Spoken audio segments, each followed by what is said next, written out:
Hello and welcome to the Monday morning briefing from Hearts Standard. I am James Cairney and today I'm joined by Scott McIntosh of Amoruso Let's It Run fame.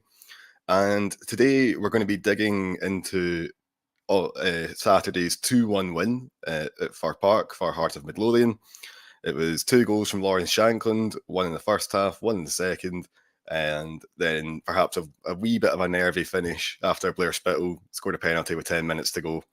But at the end, it was a really big 3 points for Hearts, lifts them up to 4th in the table, now just 2 points shy of St Mirren in third after they got battered off Dundee at the weekend. So heading into this international break, it was it's a very important 3 points thing for Hearts to have got, and it sets them up quite nicely for what's going to be a demanding run of fixtures. So Scott, you were at the game on Saturday. What are your main kind of takeaway thoughts from the result? Yeah, I think must win is probably the best way of describing how Saturday's fixture was viewed by the majority. And I know, I feel like just now we are kind of meandering from one must-win game to another, and I think you'll probably class St Johnstone in 2 weeks' time as a must-win game as well. I think because of how tight the league is just now from third all the way down to 12th, I think any fixture that we have against a team that aren't the old firm, I think you've got to sort of class it closely into that sort of must-win category. I thought the management team dealt with everything really well on Saturday.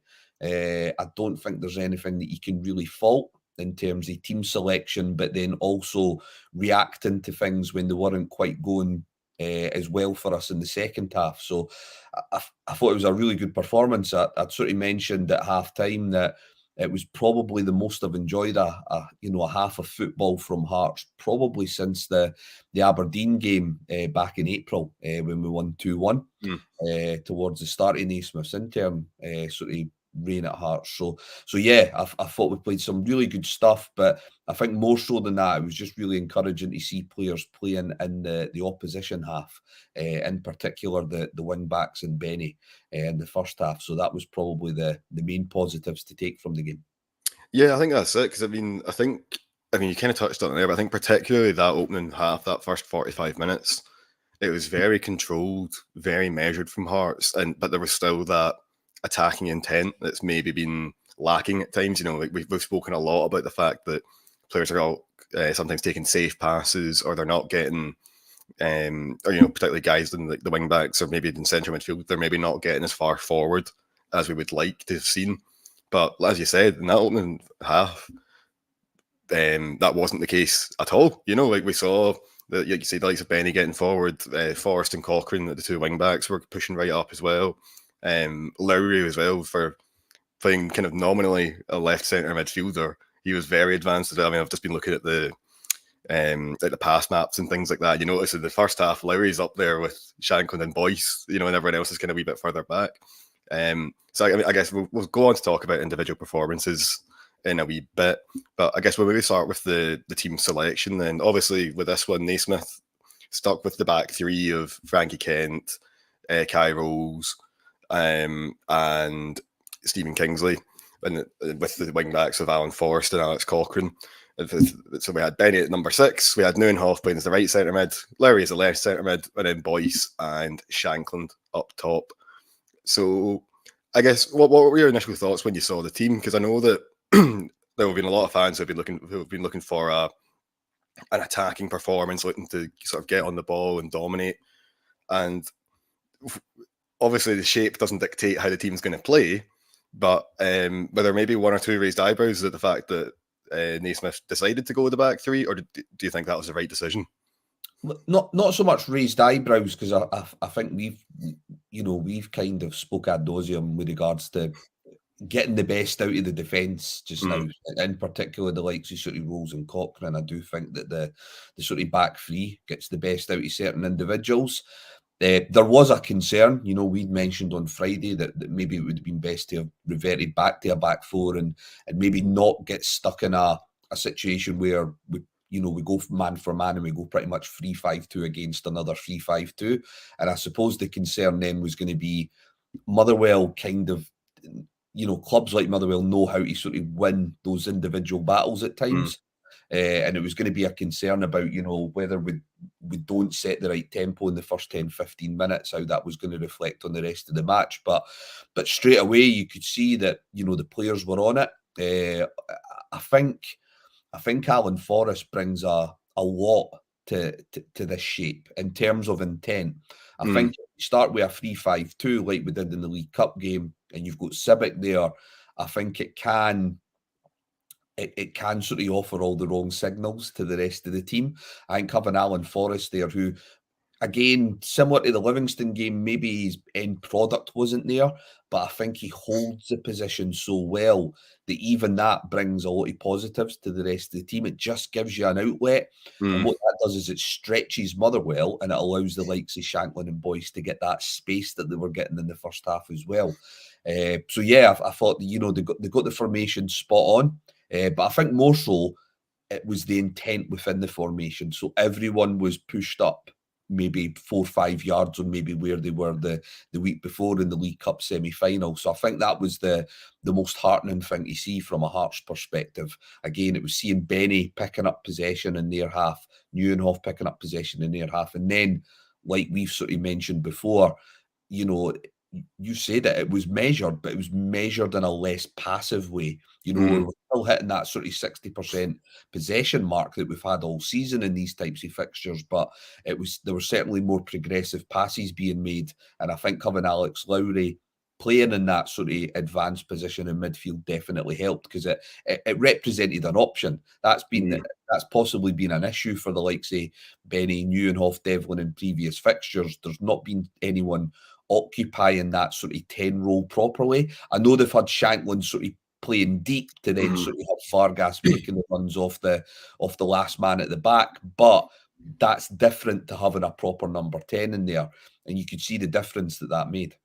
Oh, absolutely. I mean, I've got an analysis piece coming out later on today, kind of digging into the detail of the game, and that was one of the things that I had noticed was, particularly in the first half, but even in the second, Hearts were focusing a lot of their play down the right. Again, like you say, because Alan Forrest, he is that out ball. He is able to, get the ball and travel with it, be a bit and run with it, take on his man.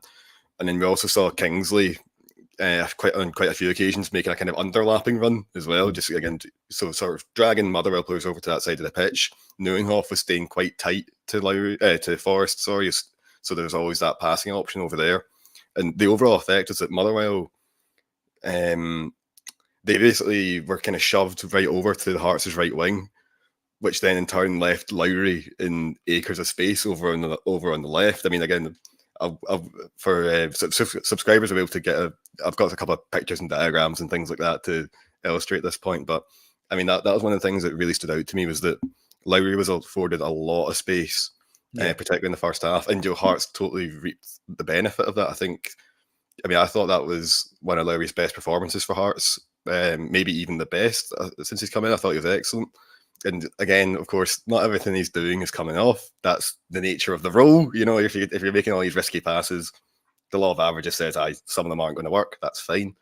But I suppose one of his crosses that absolutely did work was that rarest of all beasts, a Hearts goal from a set piece. We've waited a long time for it, and it eventually arrived. And you've got to say again, like, okay, the goal itself came from a set piece and it wasn't from open play, but it was no less than Hearts had deserved. I mean, obviously, shortly before that, Liam Boyce had that excellent chance when I think it was Lowry actually intercepted a slack pass at the back, plays it over to Boyce. He ends up striking it just wide of the near post, but that could easily go in. It probably should have gone in. But then, as we say, a few minutes later, Hearts get the opening goal. Lowry's ball into the back post. Kent knocks it down. And it's just a brilliant instinctive finish from Shanklin to give Hearts what was a really well-deserved lead. Yeah, definitely. And I think the set plays was something that we continued to sort of do well with throughout the match. There was that one in the second half where they'd obviously worked on a routine where Kingsley sort of comes from, back post to front post.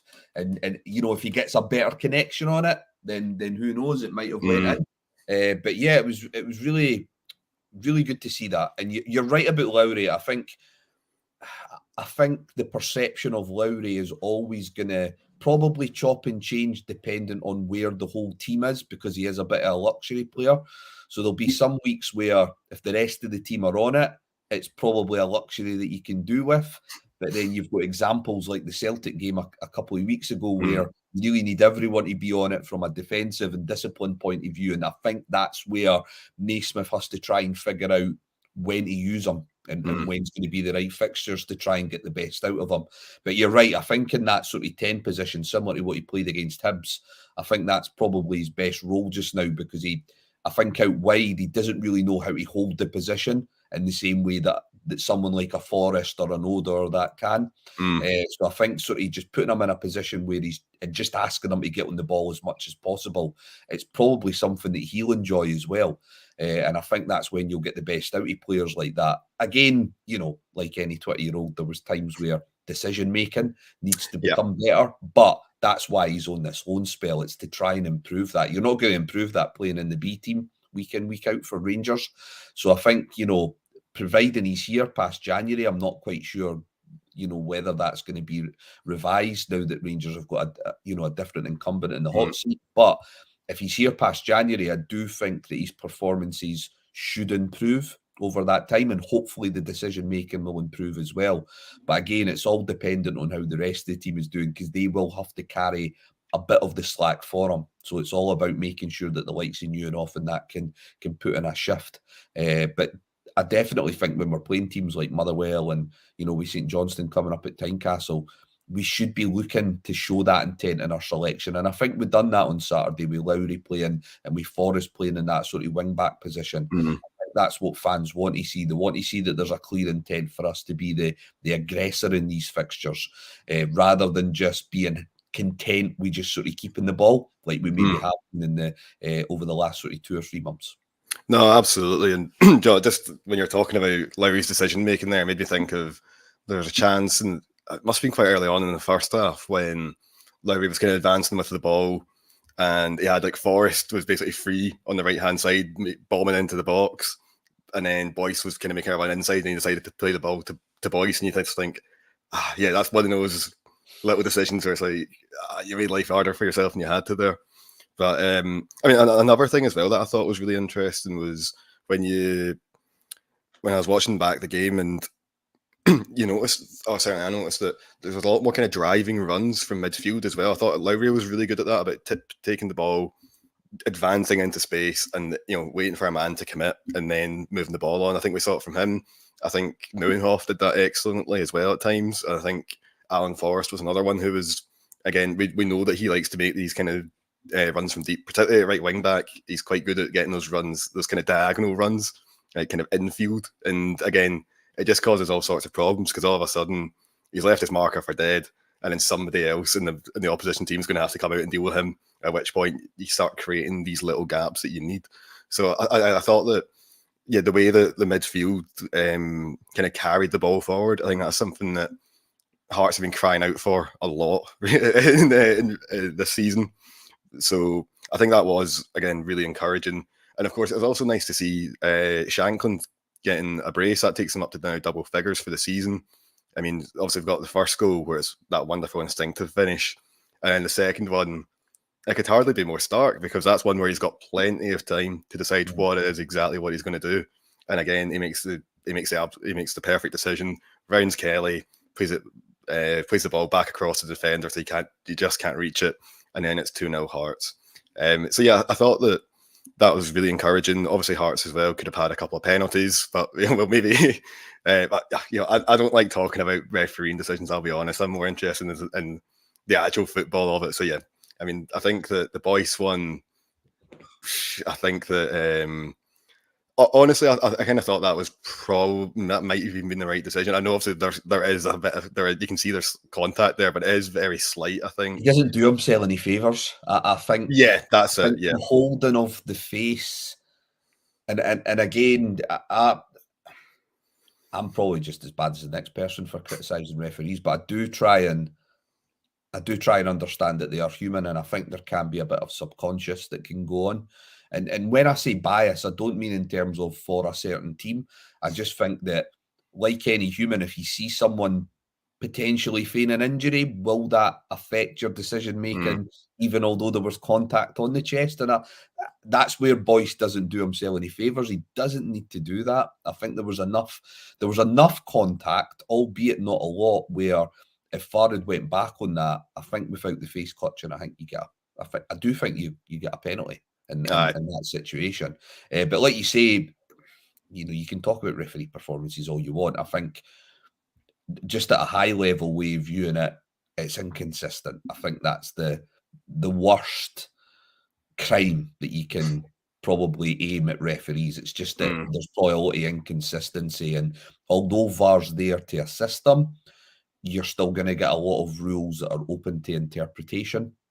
Aye. So you're never going to get this sort of perfect system that I think a lot of people have been craving for. And to be fair to the referees, VAR's a bigger issue than just the performance of the individuals. I think it should have been canvassed to fans, an opinion on whether they wanted such a huge outlay to be placed on VAR. I think Morton were the only club that actually asked fans what they wanted. I think when you consider that we're a fan-owned club, I thought it was possibly a bit of our own goal that we maybe didn't ask for that opinion. But to be fair, they've maybe looked at sort of Twitter, social media, and that leading up to VAR being implemented, and thought there seems to be enough of a sort of noise being made for it to be implemented. But yeah, I didn't think it was going to cure all the ills of football refereeing decisions. And I think we've just got to understand that, like footballers, they'll have off days, and there'll be inconsistencies with regards to their decision making. So as a club and as a manager and as a team, you've kind of just got to try and do your best to navigate that, and then do what you can within your own control. And I think Hearts done that on Saturday. Ultimately, the referee decisions didn't have a huge mark because we've done our job in a really sort of professional and efficient way. Absolutely. And again, yeah, of course, if Hearts get one of either of those shouts, it makes life a lot more comfortable, a lot more easy. But I mean, one of the things I was interested in was I was looking at the expected goals for this game. I know that's not everybody's thing, but I mean, so this caught my eye though. So Hearts' XG for that game was 1.42, and Motherwell's ended up being 1.41. So you end up looking at that and you go, oh, that was extremely tight. Maybe it could have gone either way. But actually, when you look into it, almost all of that, I think about 1.2 of Motherwell's XG comes from Ollie Shaw's shot that was then handled by Alex Cochrane, which leads to the penalty, and then the penalty itself. So I think when you look at it aside from that, there's actually only maybe Motherwell have only actually got 4 or 5 shots, and their XG for each of those is about 0.0304, which is not very good at all. So again, like, it's one of those things where I thought that if you were to just look at the stats of it all, you might go, oh, that was what a tight game, or really marginal. But when you look into the context of it, you can see that actually there wasn't that at all, really. Because I mean, when you look at even after the goal went in, after that point, Motherwell only had 1 shot on goal, and that was when Blair Spittle kind of burst forward and had dragged a shot wide of the right hand post. Apart from that, I guess Motherwell had Hearts under pressure. Of course they did, because there's 1 goal in it. They're going to throw the kitchen sink. But I mean, I was really impressed with the way that Hearts handled that pressure, and even though they were, lots of balls into the box, lots of bodies getting flung forward, Hearts weren't troubled too much by the end of it all, and I think that's got to be another huge positive. Yeah, definitely. I mean, look, XG does have its place. I think when you watch a fixture like Saturday's, one of the key sort of areas that I tend to try and almost fixate on it when I'm trying to analyse, who was in the ascendancy over the 90 minutes, tends to be how often you can turn their backline compared to us. And I think if you watch that last sort of 10, 15 minutes after they score, everything was in front of us. We were in control of that situation. We were quite happy for them to have possession. And then when they, when they hit those pressure points where we're on top of them and we forced them into, playing balls that Clark was able to sort of gather, there really wasn't a lot of near misses, so to speak, where I think even in the last 15, 20 minutes, when we were venturing forward, we still looked more dangerous because we were forcing their wing backs and pinning them back again. I thought Sibic done a really good job of that when he came on. It would have been really easy for us to have brought Sibic on and really turn into a 5 sort of 3-2. But that didn't really happen in terms of the shape. And I think that's because Sibic was doing something which he doesn't always do, and it's probably one of the weakest parts of his game, which is being quite aggressive and, you know, being aggressive in and out of possession.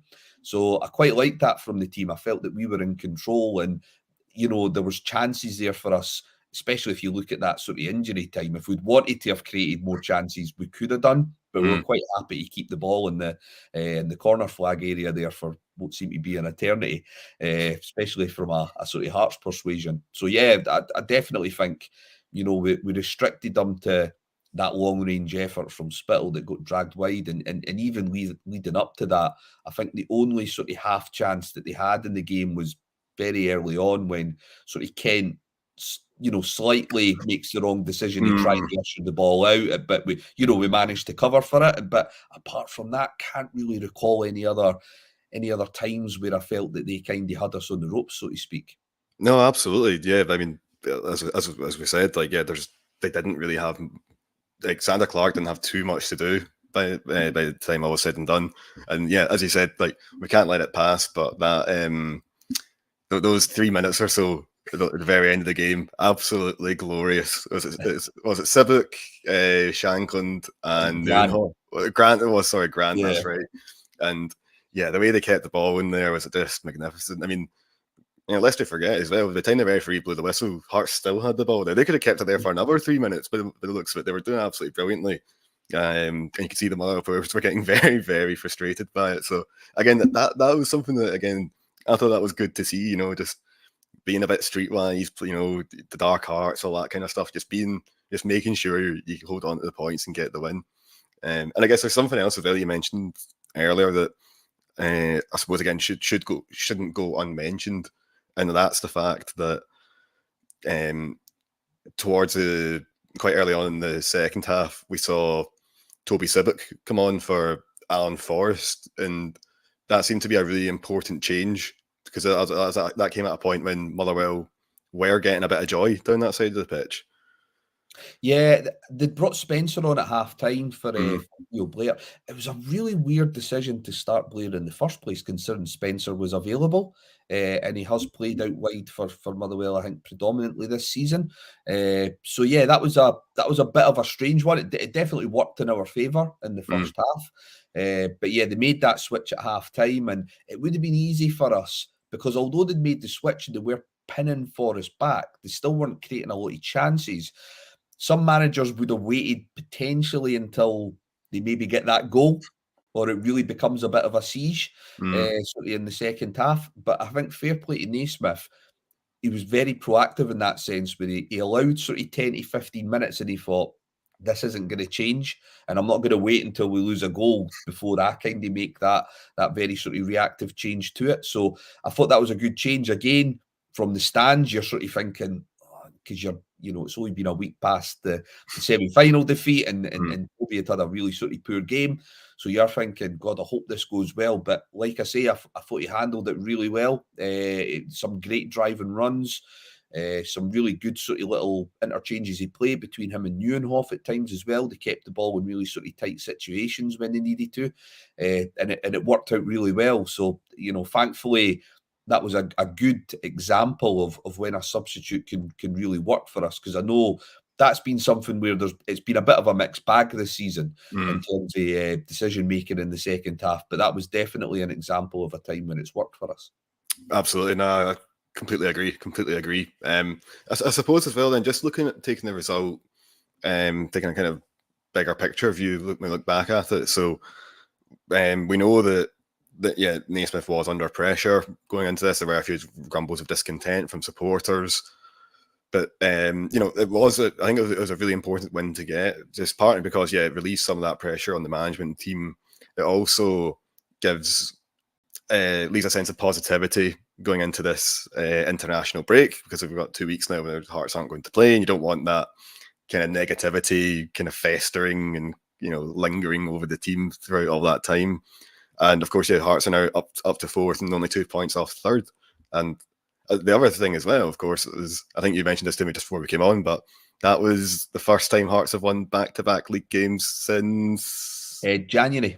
Jeez, oh. So again, it just show again, like, I mean, I know we've talked about this definitely before in the past, but I think heading into this one, we were saying, if Naismith, if Hearts don't win this one, then that's run of games against kind of the lesser sides in the league where Hearts haven't got results. But now you look at it, and is it 1 defeat in 7? I think against 1 defeat. Your Motherwells, Dundee's, St Johnstone's, all the rest of it. Yeah, 1 defeat and 7 against any sort of non-Old Firm team, and then it's also.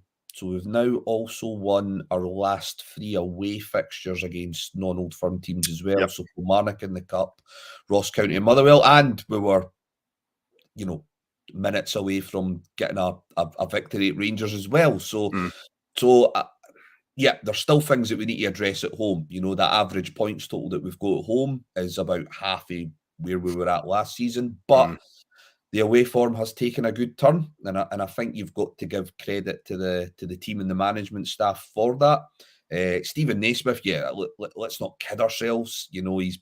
He's possibly got a little bit more credit in the bank. To some fans, he's maybe still in his overdraft. I don't know, but I think the St Johnstone game is a good opportunity to sort of build on the last 2 results in the league and sort of really start to gather some momentum, because we are going to need it for December. There's no, there is no other way of putting it. December's going to be a really sort of tough month for us.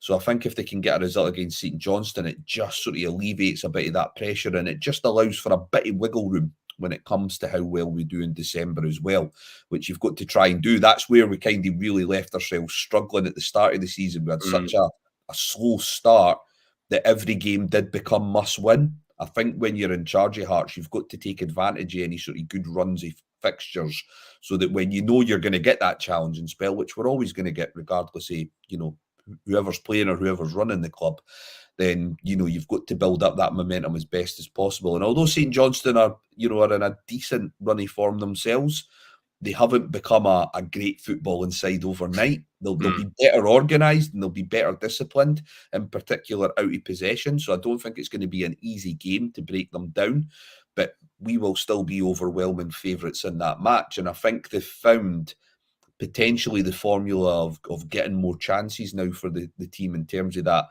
trifecta of Lowry and Boyce and Shankland all being quite tight to one another and getting each other involved in the game, rather than what we've tried to do, which is try and stretch the game beyond the defence with the likes of Vargas and Oda.